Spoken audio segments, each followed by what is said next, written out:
past the elementary school on my route, and the blacktop is still marked with old chalk lines. It's from some game I did not see. Half circles, numbers, arrows.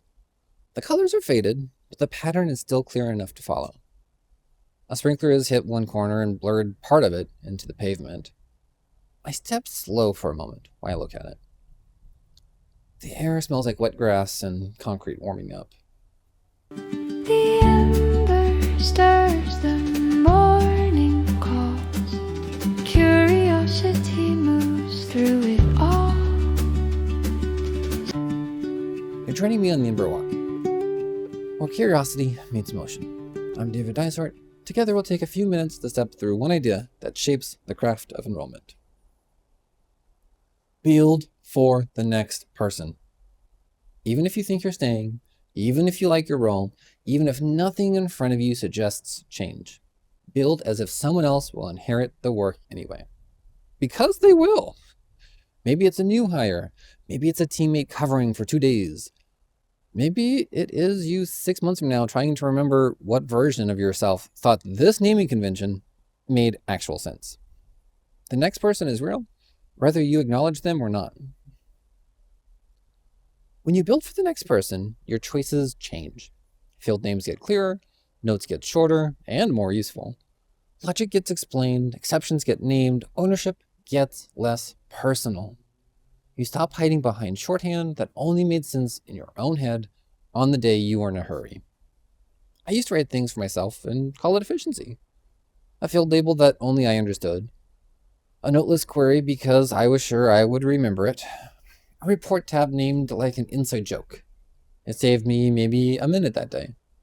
It cost the next person far more than that. Sometimes that next person was me, and I still had to pay for it. It's not sharp work. It's inefficient work wearing the costume of speed. Building for the next person does not mean making everything pretty. It means making it legible. Fast is fine. Clean is better. Clear is the standard. There's another layer to this. When you build for inheritance, you stop centering your own convenience and you start centering continuity. That shifts the whole posture of the work. It makes you less interested in cleverness and more interested in durability. Less attached to personal style, more attached to shared use. It's a healthier instinct for this field. The work should not have to be rediscovered every time it changes hands. So here's the harder question for today. What artifact in your world would confuse a smart person in 10 minutes? A report, a workflow, a score note, a folder, a naming pattern. What are you still asking the next person to decode because you built it for familiarity instead of clarity? Let your spark speak and let us know in the comments or DM me. What was that one thing? And how does it feel to tend to that flame? Even if those chalk lines on the blacktop weren't made for whoever came next, enough shape remained for someone else to step into the pattern. Leave your work like that, clear enough to enter, even after the first bright colors fade. And that's the Ember Walk.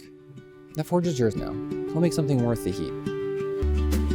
Step by step, the spark will talk. This is the